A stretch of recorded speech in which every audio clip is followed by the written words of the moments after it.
Êxodo 14, do 15 ao 31, a palavra do Senhor nosso Deus diz assim: Disse o Senhor a Moisés: Por que clamas a mim?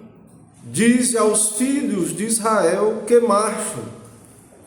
E tu levanta a tua vara, estende a mão sobre o mar e divide-o, para que os filhos de Israel passem pelo meio do mar em seco. Eis que endurecerei o coração dos egípcios, para que vos sigam e entrem nele. Serei glorificado em Faraó, em todo o seu exército, nos seus carros e nos seus cavalarianos. E os egípcios saberão que eu sou o Senhor, quando for glorificado em Faraó, nos seus carros, nos seus cavalarianos. Então o anjo de Deus, que ia adiante do exército de Israel, se retirou e passou para trás deles. Também a coluna de nuvem se retirou de diante deles e se pôs atrás deles, e ia entre o campo dos egípcios e o campo de Israel. A nuvem era escuridade para aqueles, e para este esclarecia a noite, de maneira que em toda a noite este e aqueles não puderam aproximar-se. Então Moisés estendeu a mão sobre o mar, e o Senhor, por um forte vento oriental que soprou toda aquela noite, fez retirar-se o mar, que se tornou terra seca, e as águas foram divididas. Os filhos de Israel entraram pelo meio do mar em seco, e as águas lhes foram qual muro, à sua direita e à sua esquerda. Os egípcios que os perseguiam entraram atrás deles. Todos os cavalos de Faraó, os seus carros, os seus cavalarianos, até ao meio do mar. Na vigília da manhã, o Senhor, na coluna de fogo e de nuvem, viu o acampamento dos egípcios e alvorotou o acampamento dos egípcios. Emperrou-lhes as rodas dos carros e fê-los andar dificultosamente. Então disseram os egípcios: Fujamos da presença de Israel, porque o Senhor peleja por eles contra os egípcios. Disse o Senhor a Moisés: Estende a mão sobre o mar, para que as águas se voltem sobre os egípcios, sobre os seus carros e sobre os seus cavalarianos. Então Moisés estendeu a mão sobre o mar, e o mar, ao romper da manhã, retomou a sua força, e os egípcios, ao fugirem, foram de encontro a ele, e o Senhor derribou os egípcios no meio do mar. E voltando as águas, cobriram os carros e os cavalarianos de todo o exército de Faraó, que os haviam seguido no mar. Nem ainda um deles ficou, mas os filhos de Israel caminhavam a pé enxuto pelo meio do mar, e as águas lhe eram quais muros, à sua direita e à sua esquerda. Assim o Senhor livrou Israel naquele dia da mão dos egípcios, e Israel viu os egípcios mortos na praia do mar, e viu Israel o grande poder que o Senhor exercitara contra os egípcios, e o povo temeu ao Senhor e confiou no Senhor e em Moisés, seu servo. Vamos ficar em pé, irmãos, para a oração, vamos orar. Senhor Deus Todo-Poderoso, Salvador, te adoramos, ó Deus, Deus Trino, único Deus, Cristo Jesus, Deus presente com teu povo, Emanuel. Louvamos teu nome, ó Deus, por esse dia, pela tua palavra lida. E nesse momento, ó Deus, pedimos tua graça para a pregação, para ouvir a exposição da Santa Escritura. Ó Deus, vem o teu reino aqui neste lugar, ilumina o coração, nos dá olhar para Cristo Jesus pela palavra, alimenta as nossas almas, fortalece o teu povo, ó Deus, dá direção, guia, conduz, protege. Ó Deus, que o teu povo possa andar na tua luz. Assim dá-nos a tua bênção, que pedimos, oramos em nome de Cristo Jesus. Amém. Pode sentar, irmão. Podem sentar.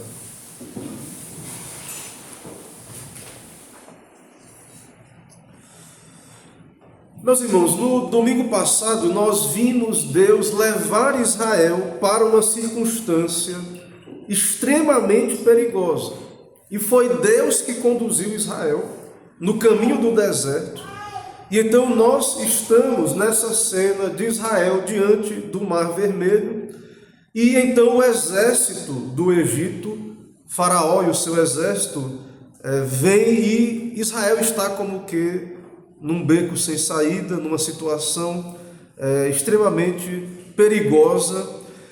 E isso foi o caminho do Senhor. Eles estavam onde estavam pela vontade do Senhor. O Senhor os conduziu a esse caminho. O Senhor quis que Faraó estivesse entre o mar, que o povo estivesse entre o mar e Faraó, sem saída humana, para operar um grande livramento e manifestar, mais uma vez, que a salvação pertence ao Senhor. Nós observamos na sessão passada que a reação do povo foi de medo, murmuração, saudade do Egito, incredulidade. E nós vemos, irmãos, que essa salvação operada aqui no Mar Vermelho é graça da parte do Senhor. Falamos que, e observamos o texto, Israel não contribuiu com nada, nem mesmo a fé, pois caíram em incredulidade depois de experimentar tantos milagres. E Deus foi gracioso, a ordem de Deus para Israel foi: não temais, o Senhor pelejará por vós, e vós vos calareis. Agora, irmãos, nós estamos na segunda metade desse capítulo 14, e estamos no texto aqui em que há uma ordem de Deus para que o povo marche. O Senhor vai abrir o caminho pelo meio do mar. E o Senhor está com o seu povo em todo o caminho do deserto. Estará com o seu povo no meio do mar, para o guiar, para o proteger. O Senhor prometeu lutar pelo seu povo. E o Senhor, de fato, vai proteger pelo meio do mar contra o Egito. E o Senhor vai operar essa libertação no Mar Vermelho, destruir o exército do Egito. O Senhor, então, irmãos, salva o seu povo e destrói o inimigo com o mesmo movimento. Em nosso texto, nós temos, do versículo 15 a 18, a repreensão de Moisés para que Israel seguisse adiante. Temos, do 19 a 20, a proteção divina pela coluna e pelo anjo do Senhor. Temos também, do verso 21 a 22, a abertura do mar. Do 23 a 25, a perseguição egípcia, e nós vemos que o Senhor transtornou o exército egípcio. Do verso 26 a 28, o fechamento do mar e a destruição total. E no final, verso 29 a 31, nós vemos que a resposta de Israel é que Israel teme a Deus. Israel crê no Senhor. O propósito principal, irmãos, desse texto, dessa sessão, é que fique claro para Israel e para o mundo todo que a salvação ela é completamente de Deus. Isso está no verso 18. O Senhor diz: e os egípcios saberão que eu sou o Senhor, quando for glorificado em Faraó, nos seus carros, nos seus cavalarianos. O Senhor será glorificado em salvar Israel, mas também em seu juízo. Na mesma cena, Deus salva Israel e Deus julga o Egito, os povos, esse povo pagão. O Senhor é glorificado, irmãos, em preservar o seu povo e em destruir os seus inimigos. E em nosso texto nós temos também claramente a presença do Senhor com o seu povo para o guiar, e isso é por meio de Cristo. O anjo do Senhor está na coluna de nuvem e de fogo, ilumina, guia o povo de Deus, e num contexto em que o povo não tem saída, humanamente falando, Deus tem um caminho para o seu povo. Esse é o caminho de Deus, o caminho da fé. O povo tinha que obedecer. E o que parecia ser um caminho aberto para o Egito, porque o povo passou e Deus abriu o mar, para os egípcios o mesmo caminho é um caminho de morte e destruição. E aqui, irmãos, então no Êxodo, nessa passagem do Mar Vermelho, nessa salvação, nós temos a mensagem do Evangelho. Deus está salvando o seu povo do pecado, livrando o seu povo da morte. E ao mesmo tempo Deus está julgando este mundo. Nós então devemos, através desse milagre, olhar para Cristo, para o Evangelho. Cristo salva o seu povo, está presente com o seu povo. Irmãos, irei caminhar por esse texto a partir do tema Cristo salva por sua presença e juízo. Em primeiro lugar, Cristo ordena que avancem pela fé. Verso 15 a 18, disse o Senhor a Moisés: porque clamas a mim, dize aos filhos de Israel que marchem, levanta a tua vara, estende a mão sobre o mar e divide-o. Moisés é um tipo de Cristo. Moisés é o grande profeta do Antigo Testamento. Ele é um instrumento de Deus, uma figura mediatória aqui no Antigo Testamento. Então Deus ordena, Moisés age, e Moisés faz as vezes de Cristo, aqui nessa primeira sessão. Então o Senhor repreende o povo: porque clamas a mim?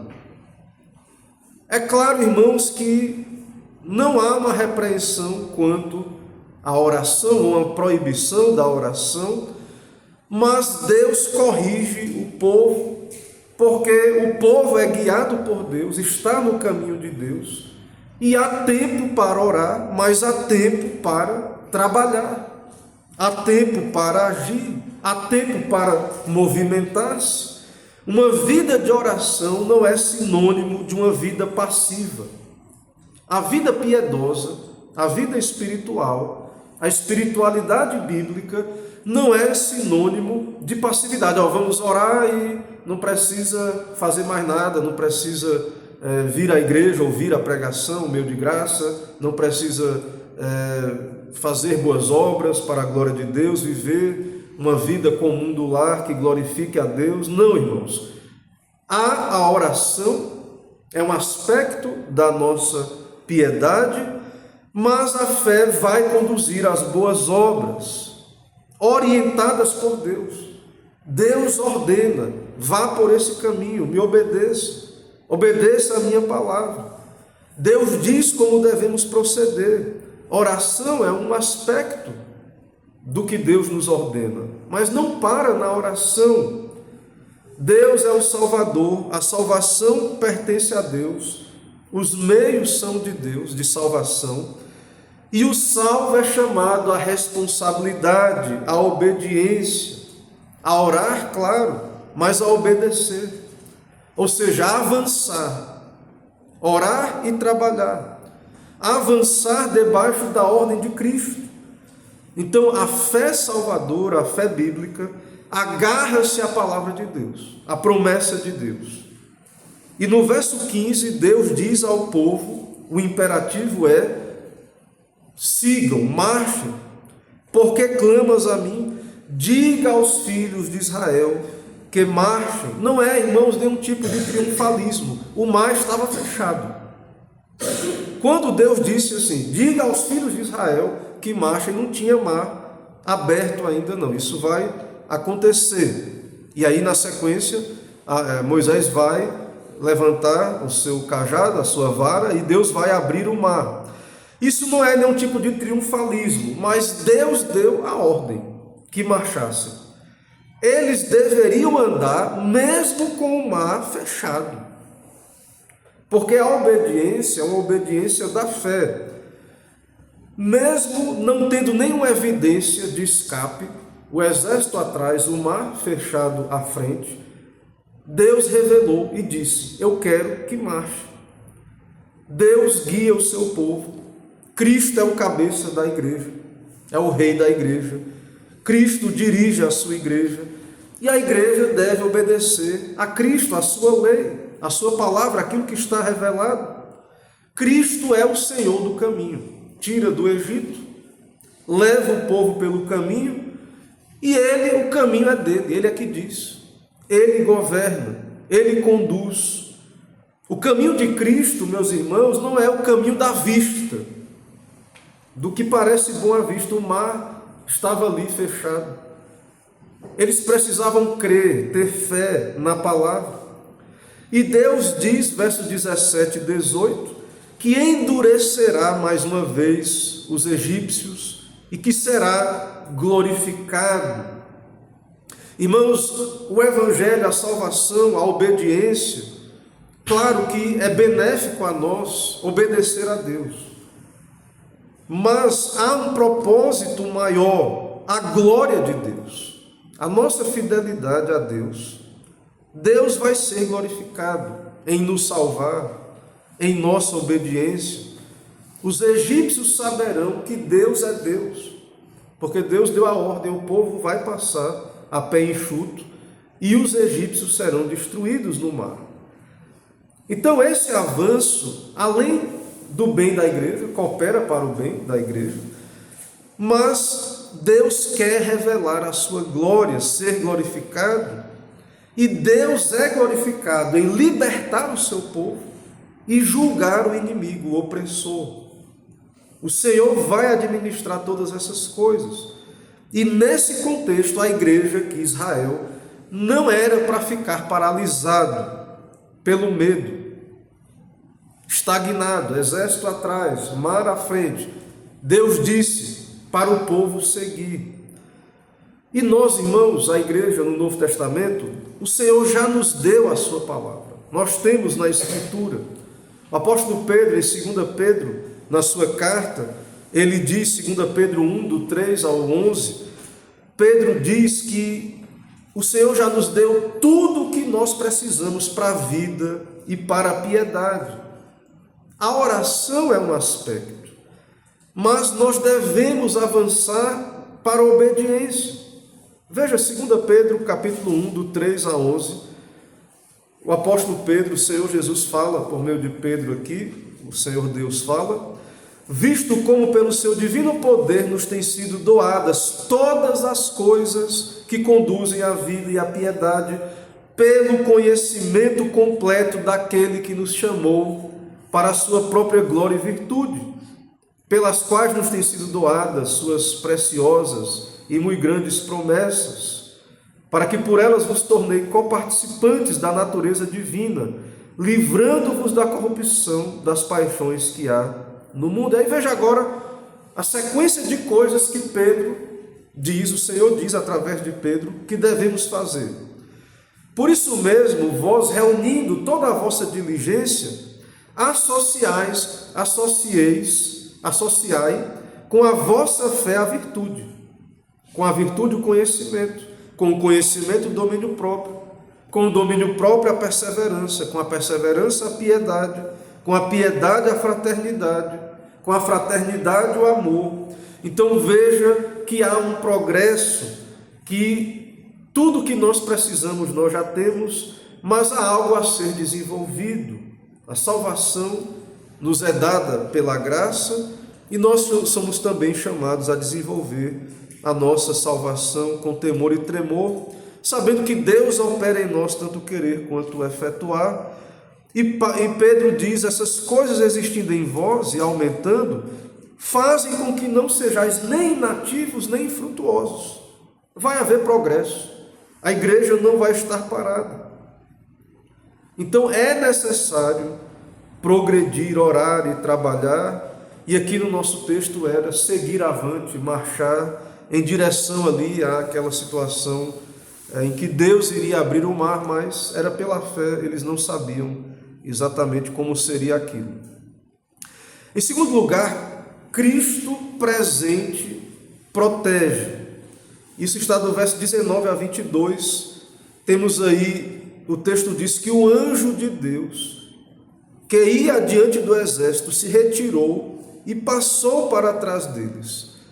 Também a coluna de nuvem se retirou de diante deles e se pôs atrás deles. O anjo e a coluna, a presença visível de Deus, fez separação entre Israel e o Egito.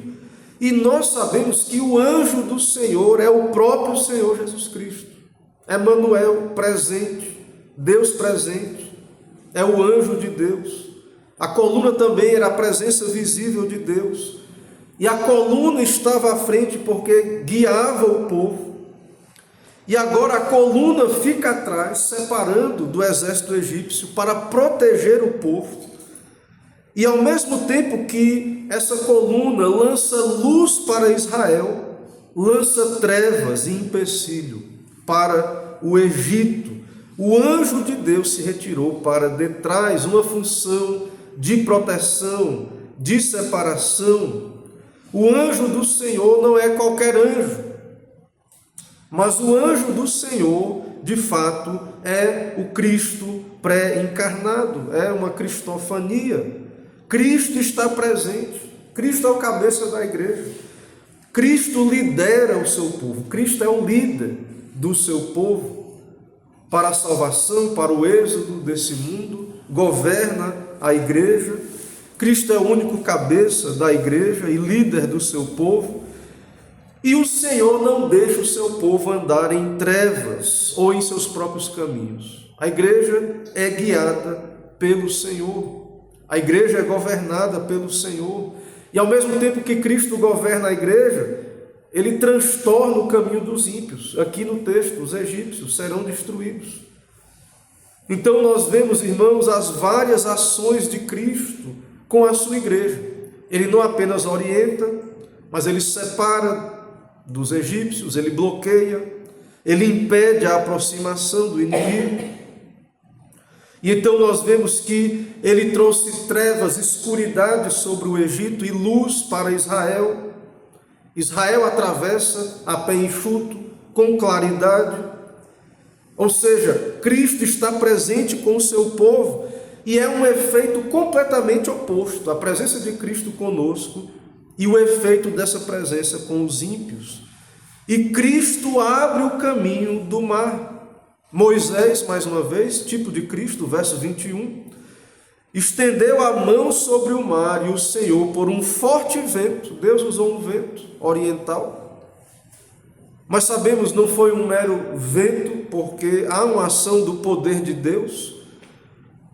Deus usa a natureza, a sua própria criação, e diz que um vento oriental soprou toda aquela noite, fez retirar-se o mar, que se tornou terra seca, e as águas foram divididas, como muros de um lado e outro, uma ação do poder de Deus que governa os ventos, governa também as causas naturais, mas sabemos e vemos pelo texto que um mero vento não poderia abrir esse mar e fazer essas águas amontoadas como muros. Então é evidente, irmãos, um milagre, uma obra do poder de Deus. Essa salvação de Israel aponta para um grande poder de Deus. Deus está presente com o seu povo, Deus salva o seu povo. Cristo também protege e dirige na travessia a seco, verso 22. Os filhos de Israel entraram pelo meio do mar em seco, e as águas lhe foram qual muro à direita e à esquerda. Então Cristo abriu o mar. E o povo, irmãos, não está meramente fugindo, impotente, não. O povo está fortemente protegido, defendido, guardado. Cristo está presente. Cristo é quem combate o inimigo. E então nós vemos que o povo passou ali, e era noite, iluminado.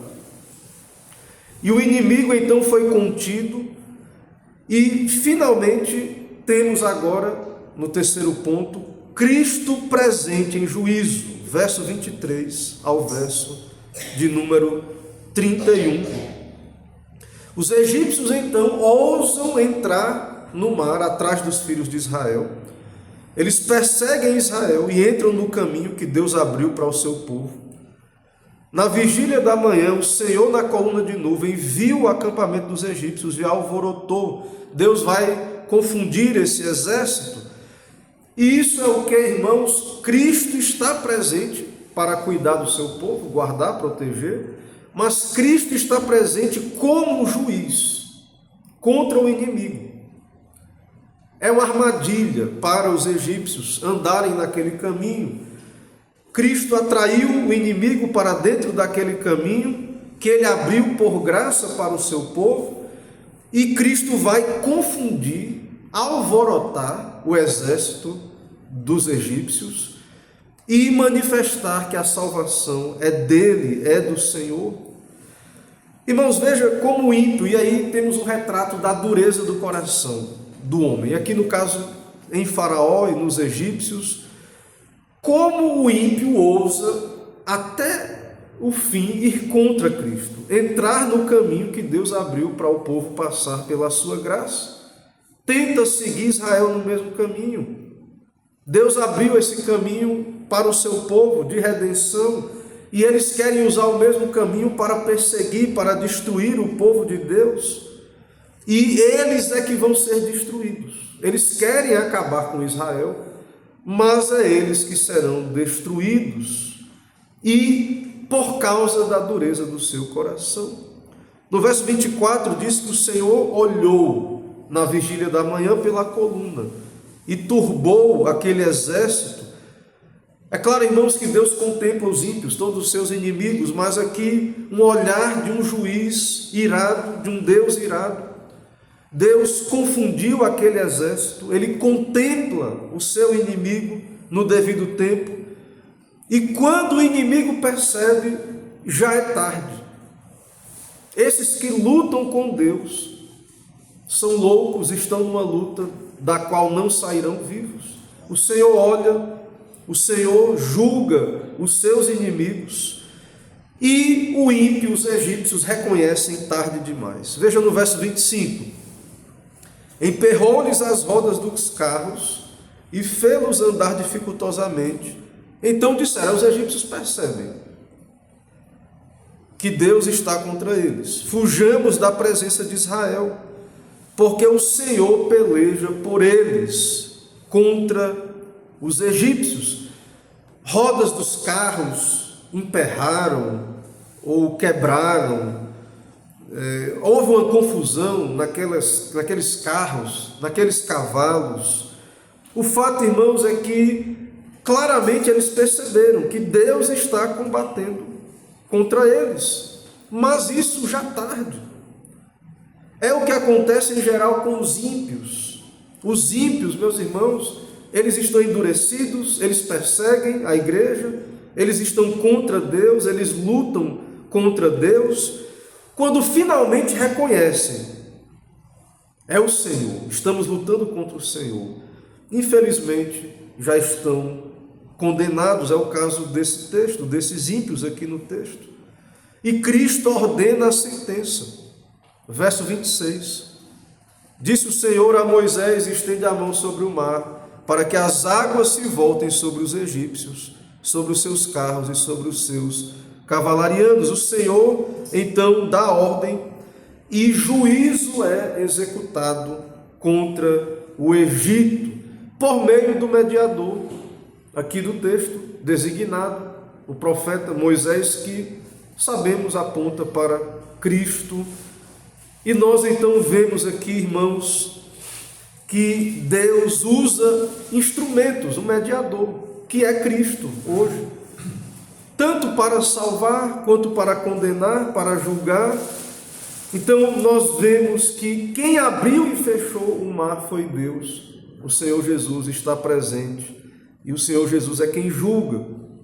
Verso 27, o mar voltou à sua força, o mar voltou ao seu curso natural, Deus estava segurando aquelas águas em paredes, e agora Deus retirou sua onipotência e o mar solto retoma o seu curso natural, e os egípcios tentam fugir, mas colidem diretamente com as águas, e Deus os tranca naquela condição.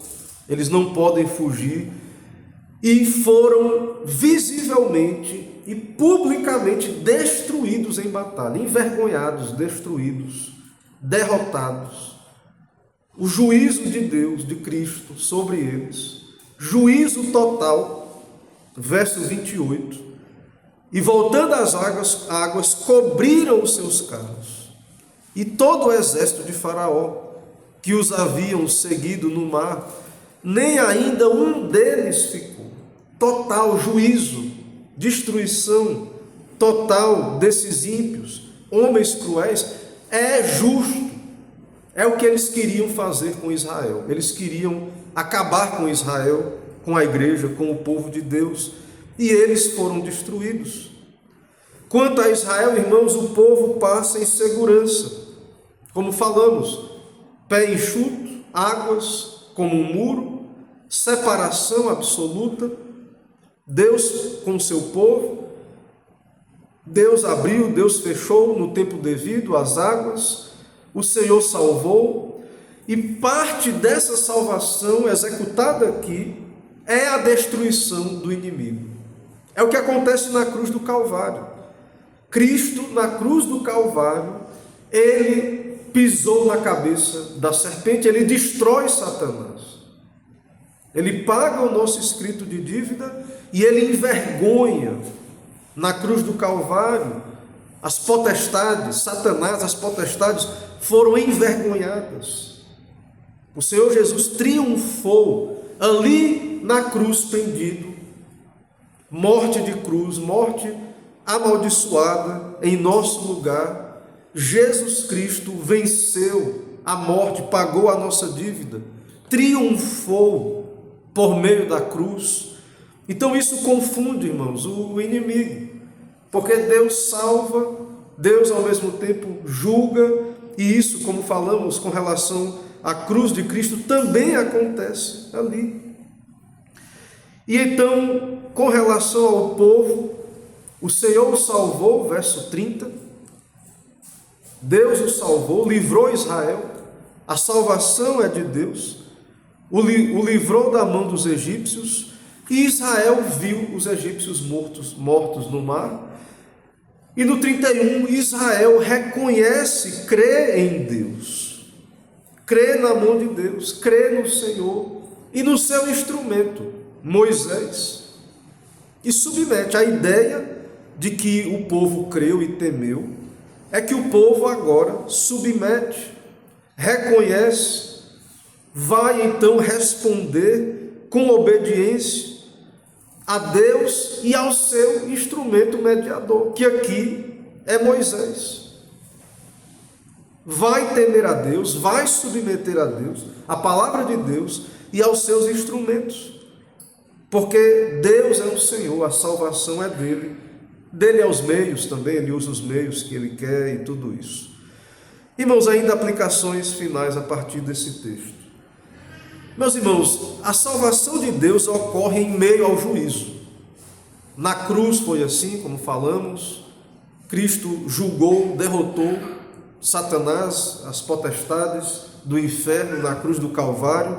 Deus julgou este mundo também e ao mesmo tempo nos salvou. E isso convoca ao temor. A salvação, então, é algo que nos convoca ao temor de Deus. Poderíamos ser nós a ser destruídos. Somos, por natureza, filhos de Adão, caídos. Poderia ser nós, se não fosse a graça de Deus. O povo creu, o povo temeu. A salvação, então, nos convoca ao temor, e o temor produz uma resposta de obediência. Você deve crer em Deus, em sua palavra, no seu mediador, submeter a Cristo.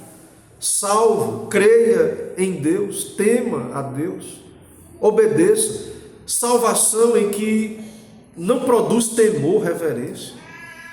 A pessoa é salva, entende o mecanismo da salvação, da eleição, mas isso não produz temor de Deus,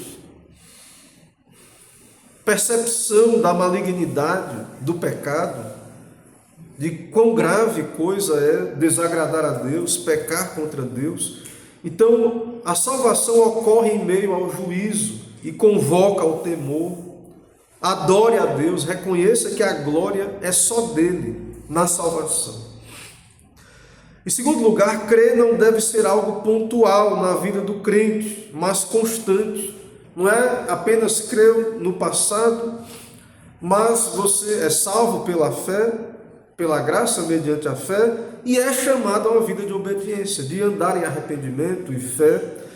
E uma vida de fé te fará seguir a Cristo por onde Ele te levar. E você não vai andar apenas por vistas, você vai obedecer. É o caso de Israel aqui, está sendo guiado, conduzido. Tem um mar, tem um exército, perigo. Mas eles obedecem, eles avançam, eles obedecem a Deus. Então a fé, ela deve continuar em obediência, não apenas ter uma fé inicial e depois andar por vistas agora, viver uma vida carnal, apenas pelos sentidos naturais. Em terceiro lugar, vemos aqui, não despreze os meios de graça, os instrumentos. Veja que Deus usou Moisés. Sabemos que Cristo é o profeta da nova aliança, o profeta maior, mas nós aprendemos da Escritura que Deus usa instrumentos determinados por Deus para o teu bem, para a tua salvação.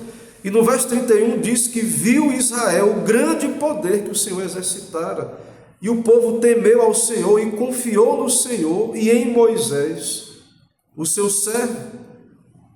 O povo, ao crer em Moisés, creu em Cristo, creu em Deus. Ao submeter então aos meios de Deus, nós manifestamos também nossa fé em Cristo. Cristo governa a sua igreja pelos seus meios, pelo ministério da palavra, pela pregação, claro, pelas escrituras e pelos seus instrumentos. Então, não devemos desprezar os meios de graça, os instrumentos de Deus.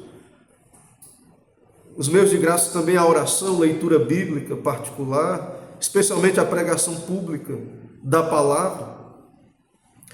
Em quarto lugar, irmãos, aprendemos aqui, não considere que há circunstâncias em que é impossível Deus te salvar.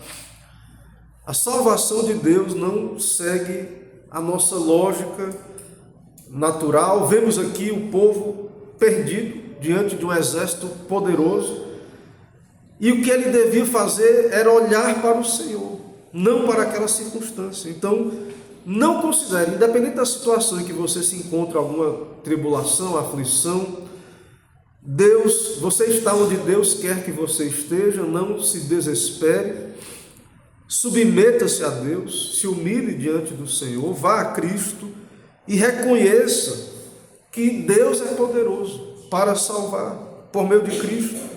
Não olhe apenas para as circunstâncias, a profundidade do seu pecado. Cristo veio para pecadores perdidos, não veio para os sãos. Cristo veio salvar e morrer por pecadores. E para os não convertidos ímpios, arrependam-se antes que seja tarde demais. Não queira ser como esses egípcios que abriram os olhos, mas já era tarde.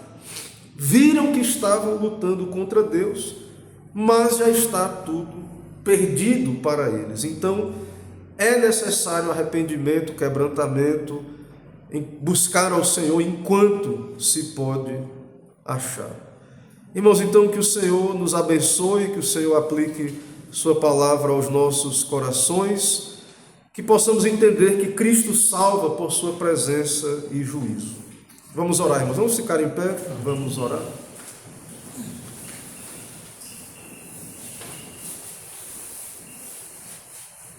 Senhor nosso Deus, queremos te adorar no teu santo dia, pelo teu evangelho, por essa salvação que é do Senhor, que também, ó Deus, está sendo aplicada nos nossos dias, desenvolvida, aplicada pelo Senhor, pelo Teu Espírito com a palavra, pelos Teus meios. Ó Deus, nos dá olhar para Cristo, pela pregação, pela palavra. Pedimos, ó Deus, envia o Teu Espírito, a Tua palavra aos pecadores. Ó Deus, que o Senhor possa constituir para si mesmo um povo obediente, temente ao Senhor, que reconhece, ó Deus, que a Tua salvação convoca ao temor e à obediência, a reconhecer, ó Deus, que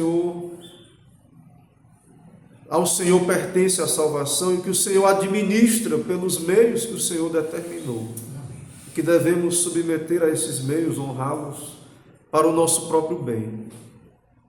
Abençoa esta igreja, ó Deus, abençoa esta semana, abençoa nossa vida familiar, nos salva, nos livra de circunstâncias que o Senhor permite vir sobre nós, que o Senhor contemple cada oração, nos santifica, ó Deus, tira incredulidade, pecados, ó Deus, nos lava, nos purifica dos nossos pecados, nos ajuda, ó Deus, a andar pela fé e sermos obedientes, piedosos.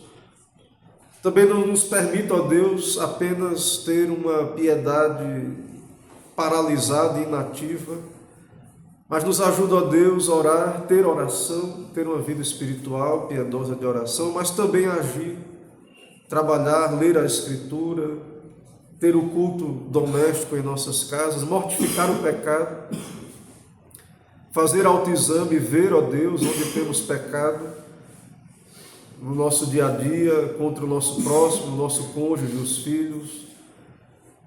Que o Senhor nos ajude, ó Pai, a trabalhar, mortificar o pecado, desenvolver, ó Deus, a temperança, outras virtudes que o Senhor já nos deu em Cristo.